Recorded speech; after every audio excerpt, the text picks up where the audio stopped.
পশ্চিমবঙ্গেও কিন্তু বিহারের মতো ভোটার ভেরিফিকেশনের কাজ শুরু হতে চলেছে। এসআইআর অর্থাৎ স্পেশাল ইন্টেন্সিভ রিভিশন যেটা বিহারে হয়েছে, সেটা কিন্তু ওয়েস্ট বেঙ্গলেও হবে।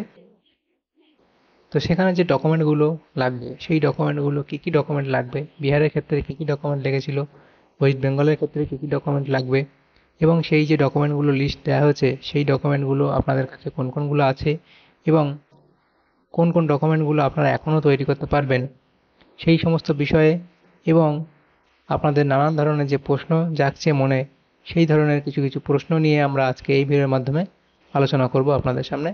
আপনারা ভিডিওটা শুরু থেকে শেষ অবধি অবশ্যই দেখবে, তাহলে আশা করি আপনারা বুঝতে পারবেন কোন কোন documents election commission of India চাইছে এসআইআর অর্থাৎ স্পেশাল ইন্টেন্সিভ রিভিশনের জন্য, কী কী সেই ডকুমেন্ট, এবং সেই ডকুমেন্টগুলোর মধ্যে কোন কোন ডকুমেন্ট আপনাদের কাছে আছে এবং কোন ডকুমেন্ট আপনারা এখনও তৈরি করতে পারবেন, সেগুলো আমরা আলোচনা করব আজকে এই ভিডিওর মাধ্যমে। তো আমাদের প্রথম যে প্রশ্নগুলো আমাদের মনে জাগছে, সেই প্রশ্নগুলো আমরা প্রথমে ১ নম্বর দেখো, এখানে কি আপনি যদি ১/৭/১৯৮৭ সালের আগে ভারতে জন্মগ্রহণ করেছেন, তাহলে আপনাকে কি কি নথি জমা করতে হবে। তাহলে ধরুন কোনো ব্যক্তি তার জন্ম ১/৭/১৯৮৭ সালের আগে, এবং তাহলে তার ক্ষেত্রে কি কি ডকুমেন্ট দিতে হবে। তো দেখো সেটা কি ডকুমেন্ট দিতে হবে। যে ১২টি নথির বিষয়ে এখন আমরা আলোচনা করব, তার মধ্যে যে কোনো একটি আপনাকে দিতে হবে। কোনটি জোগাড় করা আপনার পক্ষে সুবিধাজনক সেটা আপনি দেখে নিন পরবর্তীতে। তাহলে আপনার যদি এই সমস্যা থেকে থাকে, অর্থাৎ এই যে তারিখটার আগে জন্মগ্রহণ করে থাকেন, তাহলে যেটা দিতে হবে সেটা আমরা পরবর্তীতে আলোচনা করব সেই ডকুমেন্ট নিয়ে। দ্বিতীয় কি হতে পারে, দ্বিতীয় একটা সমস্যা কি, আপনি ১/৭/১৯৮৭ থেকে ২/১২/২০০৪ এই সালের মধ্যে ভারতে জন্মগ্রহণ করেছেন। তাহলে আপনি ১৯৮৭ ১/৭/১৯৮৭ থেকে ২/১২/২০০৪ মধ্যে জন্মগ্রহণ করেছেন। তাহলে কি হবে, তাহলে আপনার ক্ষেত্রে কোন নথি দিতে হবে। সেটা হচ্ছে কি, প্রথমত যে ১২টি নথি নিয়ে এখন আমরা আলোচনা করব, অর্থাৎ যে ১২টি নথির কথা ইলেকশন কমিশন অফ ইন্ডিয়া বলেছে, সেই নথিগুলোর সেখান থেকে নিজের জন্য যে কোনো একটি নথি আপনাকে দিতে হবে, আর যা আপনার জন্ম তারিখ এবং আপনার জন্মস্থান নির্ধারণ করতে সক্ষম, যেমন জন্ম সার্টিফিকেট আপনি দিতে পারেন।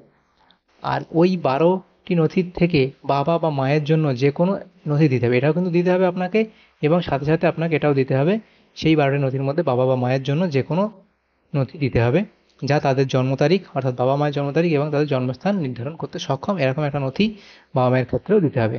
কাদের ক্ষেত্রে, যাদের জন্ম ১/৭/১৯৮৭ থেকে ২/১২/২০০৪ এই সালের মধ্যে যাদের জন্ম, তাদের ক্ষেত্রে তাদের নিজের ডকুমেন্ট দিতে হবে একটা, যেখানে তার জন্ম তারিখ এবং তার জন্মস্থান নির্ধারণ করা আছে, এবং সেই সাথে সাথে তার বাবা মায়েরও একটা ডকুমেন্ট কিন্তু দিতে হবে যাদের জন্ম তারিখ ১/৭/১৯৮৭ থেকে ২/১২/২০০৪ মধ্যে। তো সেখানে কি দেবে, কী কী ডকুমেন্টস দিতে পারবে, সেগুলো আমরা আলোচনা করব পরবর্তীতে। তৃতীয় দেখো কী সমস্যা হতে পারে, আপনি যদি ২/১২/২০০৪ সালের পরে ভারতে জন্মগ্রহণ করেছেন, অর্থাৎ ২/১২/২০০৪ সালের পরে জন্মগ্রহণ করেছেন, তাহলে আপনাকে কোন কোন নথি দিতে হবে। তাহলে যে ১২টি নথি নিয়ে আমরা আলোচনা করবো, অর্থাৎ ইলেকশন কমিশনের যে ১২টি নথির কথা বলেছে, সেগুলো সেই তালিকা থেকে নিজের যে কোনো নথি দিতে হবে যা আপনার জন্ম তারিখ, সেই নথির মধ্যে যেন কী থাকে, যেন জন্ম তারিখ থাকে এবং আপনার জন্মস্থান নির্ধারণ করা থাকে, সেটা দিতে হবে। এবং কি বাবা ও মায়ের জন্য একটি নথি দিতে হবে। আপনার যদি ২০০৪-এর পরে জন্ম, অর্থাৎ ২/১২/২০০৪-এর পরে জন্ম হয়, তাহলে আপনাকে এই ডকুমেন্টস দিতেই হচ্ছে, প্রথমত এই ডকুমেন্টস দিতে হচ্ছে, এবং সেই সাথে বাবা ও মায়ের জন্য একটি নথি জমা করতে হবে তাদের যা থেকে তাদের জন্ম তারিখ অর্থাৎ বাবা মায়ের জন্ম তারিখ ও জন্মস্থান নির্ধারণ করা সম্ভব হয়। যদি আপনার বাবা বা মা অর্থাৎ বাবা ও মা অথবা বাবা মা দুজনেই ভারতীয় হন, তাহলে আপনার জন্মের সময় তার বা তাদের বৈধ পাসপোর্ট এবং, আচ্ছা ভারতীয় না হন সেক্ষেত্রে তাহলে বাবা মায়ের যে তাদের বৈধ পাসপোর্ট এবং ভিসার একটি কপি দিতে হবে। যদি তারা ভারতীয় না হন, বাবা মা ভারতীয় না হয়, সেক্ষেত্রে এই ৩ নম্বরটা দিতে হবে, অন্যথায় তারা এটা লাগবে না। যদি তারা ভারতীয় হয় তাদের ক্ষেত্রে তাহলে এই ডকুমেন্টসটা দিলেই হবে। পরবর্তী কি হচ্ছে, ৪ নম্বর সমস্যা কি তৈরি হতে পারে, আপনি ভারতের বাইরে জন্মগ্রহণ করেছেন, তাহলে বিদেশে ভারতীয় কমিশন কর্তৃক জারি করা জন্ম নিবন্ধনের প্রমাণপত্র দাখিল করতে হবে যদি আপনি ভারতের বাইরে জন্মগ্রহণ করে থাকেন। পাশাপাশি আপনাকে ঘোষণা করতে হবে যে আপনি অন্য কোনো দেশের নাগরিকত্ব গ্রহণ করেননি, সেটা আপনাকে বলতে হবে। এবার আমরা আসি যে ১২টি নথি কথা আলোচনা করা হয়েছে ইলেকশন কমিশন অফ ইন্ডিয়া, সেটা আমরা আলোচনা করব। তো এখানে দেখো যে নথিগুলো বলা হয়েছে, এগুলো বিহারের ক্ষেত্রে বলা ছিল প্রথমে ১১টি নথি ছিল, এবং পরবর্তীতে একটা আপডেট করা হয়েছে। সেটা কি, বিহারের ক্ষেত্রে ২০০৩ সালের যে ভোটার লিস্ট, ইলেকট্রাল রোল, সেটা এখানে অ্যাড করা হয়েছে। এর প্রথমে এটা দেওয়া আছে, তাহলে তাহলে আমাদের টোটাল 12 নম্বর ডকুমেন্ট হয়েছে, কিন্তু এটা আগের ওয়েবসাইটের স্ক্রিনশট, সেজন্য এটা আছে। এবং ওয়েস্ট বেঙ্গলের ক্ষেত্রে কি হয়েছে, 2002 সালে 2002 সালে যে ভোটার লিস্ট ভেরিফিকেশন হয়েছিল, অর্থাৎ এসআইআর হয়েছিল 2002 সালে ওয়েস্ট বেঙ্গলে, সেটার ক্ষেত্রে আমাদের সেই যে 2002 সালে ভোটার লিস্ট আমাদেরকে দেখতে হবে। সেই ভোটার লিস্টে যদি কারো নাম থাকে, তাহলে কি হবে, তাহলে তার আর কোনো ডকুমেন্টসের প্রয়োজন নেই। যদি 2002 সালের ডকুমেন্টসে পশ্চিমবঙ্গে কোনো বসবাসকারী কোনো বাসিন্দা, তার যদি 2002 সালের ভোটার লিস্ট, সেখানে যদি কোনো ডকুমেন্ট, অর্থাৎ 2002 সালের ভোটার লিস্টে যদি তার নাম থেকে থাকে, তাহলে তার কোনো রকম ডকুমেন্টস দেওয়ার প্রয়োজন নেই। তাহলে সেই ডকুমেন্ট 2002 সালে ভোটার লিস্ট কোথা থেকে আপনারা পাবেন, সেটাও আমরা আজকে এই ভিডিওর মাধ্যমে দেখিয়ে দেবো। তো সেটা ইলেকশন কমিশনের ওয়েবসাইটে এই 2002 সালে যে ভোটার লিস্ট, সেটা আপলোড করে দেওয়া হচ্ছে। আস্তে আস্তে কিছু জেলা দেওয়া হয়েছে, বাকি কিছু জেলা আছে, সম্ভবত 10টা কি 11টা জেলার ভোটার লিস্ট দেওয়া হয়েছে, আপলোড করা হয়েছে ওয়েবসাইটে। বাকিগুলো পরবর্তীতে দিয়ে দেওয়া হবে। তো সেটা কিভাবে আপনারা ডাউনলোড করবেন, সেটা আমরা আজকে এই ভিডিওর মধ্যে আলোচনা করব পরবর্তীতে। তাহলে দেখো, এখানে যে 1 নম্বর নথি, অর্থাৎ প্রথম যে নথির কথা বলেছে 12টি নথির মধ্যে প্রথম 1 নম্বর যে নথি, সেটা কি বলেছে, 2002 সালে পশ্চিমবঙ্গে সংগঠিত হওয়া এসআইআর বা বিশেষ নিবিড় সমীক্ষায় উঠে আসা ভোটার তালিকা, যা ইতিমধ্যেই পশ্চিমবঙ্গের মুখ্য নির্বাচনী আধিকারিক এর ওয়েবসাইট এ পিডিএফ আকারে, আচ্ছা পিডিএফ আকারে, এটা লেখো পিডিএফ আকারে দেওয়া হয়েছে, ঠিক আছে। এটা বাংলা ট্রান্সলেটের সমস্যা হয়েছে, তো লিখবে এটা পিডিএফ এর আকারে দেওয়া হয়েছে। তাহলে এই 2002 সালের যে ভোটার লিস্টটা, সেটা কিন্তু পিডিএফ আকারে দেওয়া হয়েছে আমাদের এই 1 নম্বর নথি। আমাদের ইলেকশন কমিশন হবো যে ইন্ডিয়ার যে website election commission of India, সেখানে দেওয়া হয়েছে। তো সেখান থেকে এই পিডিএফ আপনারা পেয়ে যাবেন 2002 সালের নথি। সেখানে যদি আপনাদের নাম থেকে থাকে, তাহলে আপনাদের আর কোনো রকম কোনো ডকুমেন্ট লাগবে না। দেখুন কি এখানে আরও কি বলা আছে, ভোটার ভেরিফিকেশন শুরু হওয়ার পর বুথ লেভেল অফিসার যখন আপনার বাড়িতে যাবেন, তখন তার কাছেও এই 2002-এর বিশেষ ভোটার তালিকা থাকবে। অর্থাৎ যে 2002 সালে এসআইআর হয়েছিল ওয়েস্ট বেঙ্গলে, আজ থেকে 23 বছর আগে, সেই ভোটার লিস্ট থাকবে। তাছাড়া আপনি যদি এই কপি মোবাইল থেকে অথবা কম্পিউটার থেকে নিজে ডাউনলোড করে করে নিতে পারেন, এবং সেক্ষেত্রে কেমনভাবে ডাউনলোড করবেন সেটা আমরা দেখিয়ে দিচ্ছি। আর দেখো, 2002 সালে ভোটার তালিকাতে যাদের নাম থাকবে, তাদের আর অন্য কোনো নথি জমা করার প্রয়োজন নেই। কেবলমাত্র এটা হবে এনুমারেশন ফর্ম ফিল আপ করতে হবে। তো এই ফর্মটা দেওয়া হবে, সেটা বিএলওরাই দেবে, সেই ফর্মটা ফিল আপ করতে হবে। সেই ফর্মের সাথে একটা ছবি আটকাতে হবে, এবং সেখানে যেগুলো ডেট চাইছে সেইগুলো ফিল আপ করলেই তার হয়ে যাবে, যদি তার 2002 সালের ভোটার লিস্টে তার নাম থেকে থাকে। তাহলে সেই 2002 সালের যে ভোটার লিস্ট, সেটা আপনারা কী করে ডাউনলোড করবেন, 2002 সালের ভোটার লিস্ট কী করে ডাউনলোড করবেন, সেটা আমরা এখন দেখে নিই। প্রথমে আপনারা যে কোনো একটা ব্রাউজার ওপেন করবেন, গুগল ওপেন করবেন, সেখানে এসে লিখবেন সিইও ওয়েস্ট বেঙ্গল .nic.in। লিখলে প্রথম যে ওয়েবসাইট আসবে, সেখানে ক্লিক করার পর আপনারা এই ওয়েবসাইটে চলে আসতে পারবেন। আমি আপনাদের সুবিধার্থে ডেসক্রিপশনে লিঙ্ক দিয়ে রাখবো, সেখান থেকে ডিরেক্ট আপনারা এই যে ওয়েবসাইট, সেখানে আপনারা চলে আসতে পারবেন। এখানে আসার পর দেখুন যে এখানে অনেকগুলো শো হচ্ছে, এখানে স্ক্রলিং হচ্ছে যে লেখাটা, দেখো latest news, electoral roll of SIR 2002, remaining ACs will be uploaded soon, অর্থাৎ কিছু দেওয়া আছে, বাকিগুলো পরবর্তীতে দেওয়া হবে, সেটাই বলা হয়েছে। তাহলে এই যে এখানে স্ক্রলিং হচ্ছে এই লেখাটা, তাহলে এইখানে ক্লিক করে দিতে হবে, ইলেকট্রাল রোল অফ এসআইআর 2002, এখানে ক্লিক করার পর দেখো এরকম একটা পেজ আবার ওপেন হবে, ইলেকট্রাল রোল 2002 ভোটার লিস্ট, এই যে ডিস্ট্রিক্ট, এখানে কোন কোন জেলা দেওয়া হয়েছে দেখো, এইটা পরপর 1টা 2টো 3টে 4টে 5টা 6টা 7 8 9 10, 10টা না 11টা এখানে দেওয়া হয়েছে, 3 4 5 6 7 8 9 10 11টা দেওয়া হয়েছে। তাহলে এখানে যে 11টা দেওয়া হয়েছে, তাহলে এই নামগুলো যদি এর মধ্যে থাকে, আপনাদের সেটা সিলেক্ট করবেন, বা পরবর্তীতে বাকিগুলো দেওয়া হবে, চিন্তার কোনো কারণ নেই। তো এখান থেকে আমি একটা দেখিয়ে দিই, ধরুন প্রথমটাই আমরা দেখে নিলাম। আপনার যে জেলা হবে সেটা এখানে সিলেক্ট করবেন, ক্লিক করে দিলে আবার এরকম একটা পেজ ওপেন হবে, সেখান থেকে এসি নেম, তাহলে সেখান থেকে আপনার যে এসি নেম হবে, সেটা আপনি এখান থেকে সিলেক্ট করবেন। সিলেক্ট করার পর দেখুন এখানে কি আসছে, পোলিং স্টেশনে, অর্থাৎ আপনার যে পোলিং স্টেশন, আপনারা যেখানে গিয়ে ভোট প্রদান করেন, যেখানে গিয়ে ভোট প্রদান করেন, সেটা হচ্ছে পোলিং স্টেশন। যেই স্কুলে বা যেখানে গিয়ে আপনাদের ভোট হয়, সেখানে সেই পোলিং স্টেশনের নাম এখানে থাকবে। আপনার যেটা হবে সেটা আপনি এখান থেকে সিলেক্ট করে যে ফাইনাল রোল যে অপশান আছে, এখানে গিয়ে এই ফাইনাল রোলে ক্লিক করলে কি হবে, আপনার যে ভোটার লিস্ট সেটা এখানে শো হবে। দেখুন পিডিএফ আকারে এরকম ভোটার লিস্ট শো হচ্ছে, নির্বাচন তালিকা 2002, এখানে রাজ্য পশ্চিমবঙ্গ, এভাবে অংশ নম্বর সব ডিটেলস দেওয়া আছে, এবং নিচে প্রত্যেকের ভোটার লিস্ট নাম, তাদের যে এখানে নাম দেওয়া আছে, তারপরে দেওয়া আছে তাদের এখানে পিতার নাম, লিঙ্গ, বয়স, এবং তাদের যে ভোটার কার্ডের যে নম্বর, সেটা এখানে দেওয়া আছে। এভাবে আপনারা আপনাদের নাম এখান থেকে দেখে নিতে পারবেন ভোটার লিস্ট থেকে, এখান থেকে ডাউনলোডও করে নিতে পারবেন। এই উপরে দেখো প্রিন্ট অপশান থেকে প্রিন্ট নিতে পারবে বা ডাউনলোড অপশান থেকে ডাউনলোড নিতে পারবে।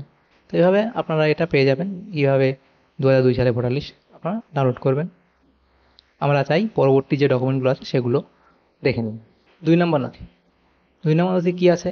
যে কোনো কেন্দ্রীয় সরকার বা রাজ্য সরকারের বা পিএসইউ এর নিয়মিত কর্মচারী বা পেনশন ভোগীকে অর্থাৎ যে পেনশন পাচ্ছেন তিনি জারি করা যে কোনো পরিচয়পত্র বা পেনশন প্রদানের আদেশ, সেগুলো আপনারা দেখাতে পারেন।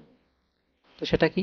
কেন্দ্রীয় সরকার অথবা যে কোনো রাজ্য সরকার অথবা কোনো পাবলিক সেক্টর আন্ডারটেকিং অর্থাৎ পিএসইউ অর্থাৎ সরকারি উদ্যোগে পরিচালিত কোনো সংস্থা যেখানে আপনি নিয়মিত কর্মচারী হিসেবে কাজ করেছেন, সেই প্রতিষ্ঠানের দেওয়া পরিচয়পত্র অথবা আপনি বা আপনার বাবা বা মা এমন কোনো সংস্থার পেনশন পাচ্ছেন সেই পরিচয়পত্র দিলেও হবে। তাহলে এটা গেল 2 নম্বর নথি।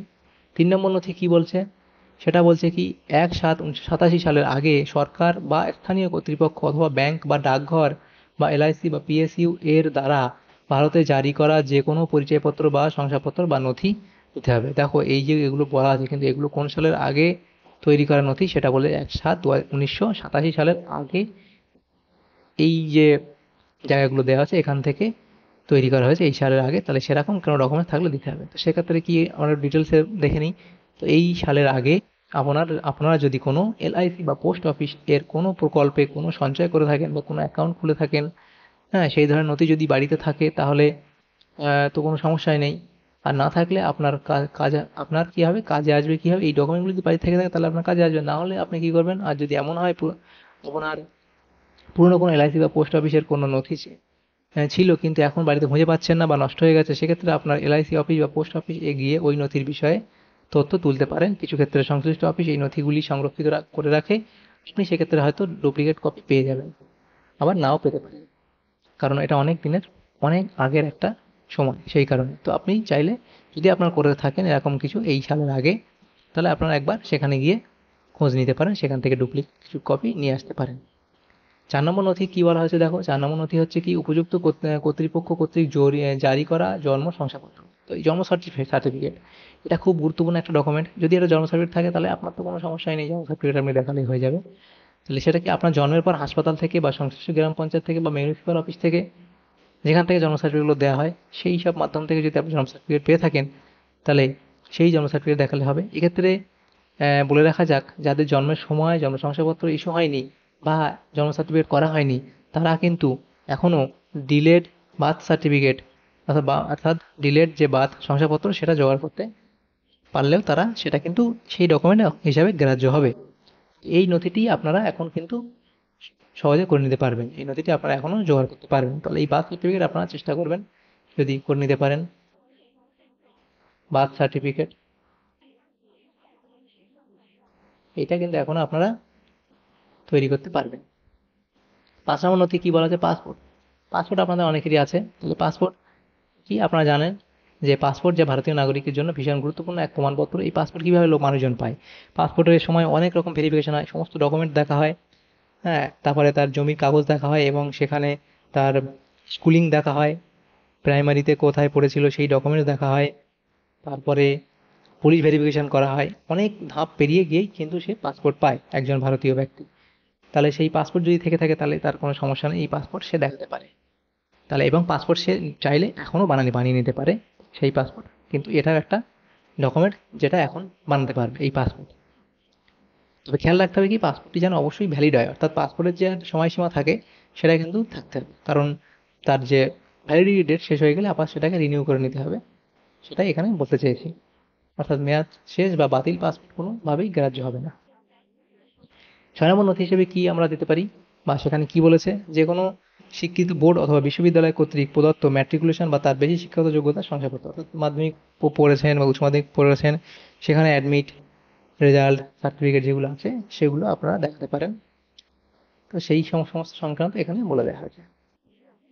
এরপরে দেখো 7 নম্বর নথি হিসেবে বলা হয়েছে উপযুক্ত রাজ্য কর্তৃপক্ষ কর্তৃক প্রদত্ত স্থায়ী বসবাসের শংসাপত্র, অর্থাৎ residential certificate, permanent residential certificate, সেটা প্রত্যেকটি রাজ্য থেকে স্থায়ী বসবাসের জন্য দেওয়া হয়ে থাকে অনেক সময় চাকরির ক্ষেত্রে এবং বিভিন্ন সুযোগ সুবিধার জন্য, শিক্ষাক্ষেত্রে কোনো শিক্ষাক্ষেত্রে ভর্তির জন্য বা স্কলারশিপ জাতীয় কিছু পাওয়ার জন্য এই যে পার্মানেন্ট রেসিডেন্সিয়াল সার্টিফিকেট দেওয়া হয়, সেই সার্টিফিকেট যদি আপনারা তুলে থাকেন তাহলে সেই সার্টিফিকেট কিন্তু আপনারা এখানে ব্যবহার করতে পারবেন। এখন যদি আপনারা আপনাদের কোনো দরকারে এই সার্টিফিকেট তুলে থাকেন তাহলে সেটাও কিন্তু দেখাতে পারবেন। 8 নম্বর নথি হিসেবে কি, বন অধিকার শংসাপত্র। এই ডকুমেন্টটা সবার কাছে থাকবে না, এটা শুধুমাত্র বনে যারা বসবাস করে কিছু আছে, ভারতীয় কিছু জনজাতি আছে যারা বনবাসী অর্থাৎ বনে বসবাস করে, সেই সব জনজাতির ক্ষেত্রেই কিন্তু এটা সার্টিফিকেট থাকে, অন্যথায় এই সার্টিফিকেট কেউ পাবে না। তাহলে এটা কি, বন অধিকার শংসাপত্র, যা বনাধিকার আইন অর্থাৎ ফরেস্ট রাইট অ্যাক্ট 2006 এখানে এই সময়ে এর অধীনে প্রদান করা হয়। এটি একটি আইনি দলিল যা কিছু নির্দিষ্ট বনবাসী সম্প্রদায়ের মানুষের জমির অধিকার এবং অন্যান্য অধিকারকে স্বীকৃতি দেয়। এই শংসাপত্রটি মূলত তফসিলি উপজাতি এবং অন্যান্য ঐতিহ্যবাহী বনবাসী সম্প্রদায়ের মানুষের অধিকার রক্ষা করে, যারা ঐতিহাসিক কারণে বনের উপর নির্ভরশীল। এই শংসাপত্র যাদের কাছে থাকবে তারা সহজেই ভোটার ভেরিফিকেশন এ উত্তীর্ণ হতে পারবেন। তাহলে এটা গেল।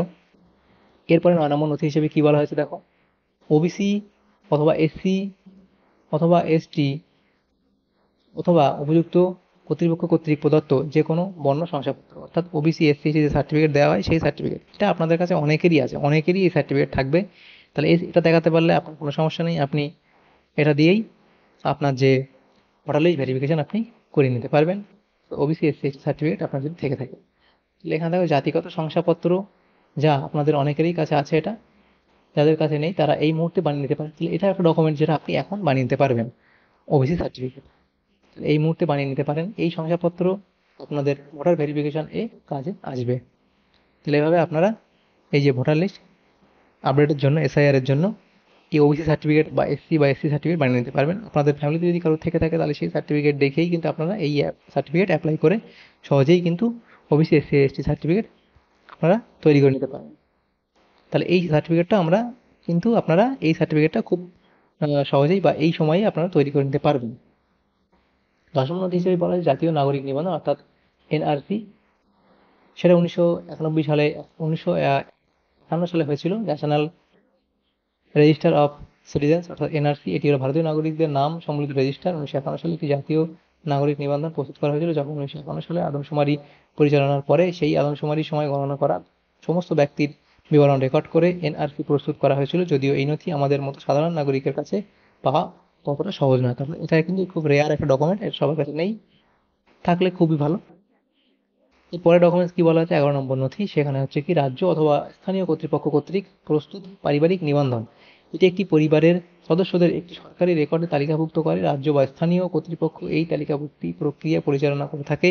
এই তালিকাভুক্তি সাধারণত বিভিন্ন সরকারি পরিষেবা এবং সুবিধা পাওয়ার জন্য প্রয়োজন হয়, যেমন রেশন কার্ড, ভোটার আইডি, জন্ম নিবন্ধন ইত্যাদি। এরপর 12 নম্বর নথি হিসেবে কি বলা হয়েছে, সরকার কর্তৃক প্রদত্ত যে কোনো বাড়ি, জমি বরাদ্দ শংসাপত্র। দেখো, সরকার যদি কোনো কারোর যদি জমি না থাকে সেক্ষেত্রে যদি জমি তাকে দান করে থাকে, সেই যে শংসাপত্র সেটা, অথবা গভর্নমেন্ট থেকে যে বাড়িগুলো পাওয়া যায়, গভর্নমেন্টের যে বাড়ি ঘরগুলো পাওয়া যায়, অর্থাৎ গভর্নমেন্ট যে ঘরগুলো দেয় গরিব মানুষকে ফ্রিতে, সেই ঘরগুলোর দেওয়ার যে শংসাপত্র, সেগুলো যদি আপনাদের থেকে থাকে যে আপনি গভর্নমেন্ট থেকে কোন সালে এই ঘরটা পেয়েছেন, সেই যদি সেরকম কোনো শংসাপত্র থেকে থাকে আপনার কাছে, আপনি সে ঘর পেয়ে থাকেন, তাহলে সেই শংসাপত্র যদি থাকে তাহলে সেটা আপনি প্রমাণ হিসেবে দেখাতে পারেন। সেটা কি, সরকার কর্তৃক প্রদত্ত জমি বা বাড়ি বরাদ্দ শংসাপত্র হলো একটি আইনি কাগজ যা সরকার কর্তৃক কোনো ব্যক্তিকে বা সংস্থাকে একটি নির্দিষ্ট জমি বা বাড়ি বরাদ্দ করার প্রমাণ দেয়। এই শংসাপত্রে বরাদ্দকৃত জমির বিবরণ, জমির মালিকানা এবং অন্যান্য শর্তাবলী উল্লেখ করা থাকে। এটি সাধারণত ভূমি ও ভূমি রাজস্ব দপ্তর বা পৌরসভা তথা পঞ্চায়েত থেকে জারি করা হয়। এটা গেল। তাহলে এটা হলো কি 12 নম্বর ডকুমেন্ট। তাহলে আমাদের টোটাল যে ডকুমেন্টগুলো বলা ছিল 12টা ডকুমেন্ট, সেই 12টা ডকুমেন্টস নিয়ে কিন্তু আমরা আলোচনা করলাম, এবং এর মধ্যে কোন কোন ডকুমেন্ট আপনারা এখন বানাতে পারবেন সেগুলো নিয়ে আমরা আলোচনা করে দিলাম। তাহলে তোমাদের যদি এই ভিডিওটা উপকার এসে থাকে তাহলে অবশ্যই একটা লাইক করবে, বেশি বেশি করে সবাইকে শেয়ার করবে। তাহলে কী হবে, অন্যরাও এই বিষয়ে তারা জানতে পারবে। আপনাদের কাছে এই ডকুমেন্টগুলো যাদের আছে আপনারা কোনোভাবেই চিন্তিত হবেন না। আর 2002 সালে যে ভোটার লিস্ট সেটা আগে দেখুন, সেখানে আপনার নাম থাকলে আর কোনো সমস্যা নেই, না থাকলে এই যে ডকুমেন্টগুলো আছে সেগুলো আপনারা জোগাড় করার ব্যবস্থা করুন, তাহলেই আপনাদের ভোটার ভেরিফিকেশান সম্পন্ন হয়ে যাবে। আর এর পরবর্তী যে শুনানি আছে সুপ্রিম কোর্টে 12 এবং 13ই আগস্ট, সেখানে কি বলা হয় সেই বিষয়ে, এবং পরবর্তী এই যে ভোটার ভেরিফিকেশান এসআইআর, এই সম্পর্কে ওয়েস্ট বেঙ্গলের যে নোটিফিকেশানগুলো আসবে বা এই সম্পর্কিত যে যে তথ্যগুলো আমরা পাবো পরবর্তীতে, সেগুলো নিয়ে আমরা আলোচনা করব এই চ্যানেলের মাধ্যমে। তাই আপনারা আমাদের চ্যানেলটাকে সাবস্ক্রাইব করে রাখবে, তাহলে পরবর্তীতে এই সম্পর্কিত সমস্ত তথ্য আপনারা সহজেই পেয়ে যাবেন। ধন্যবাদ।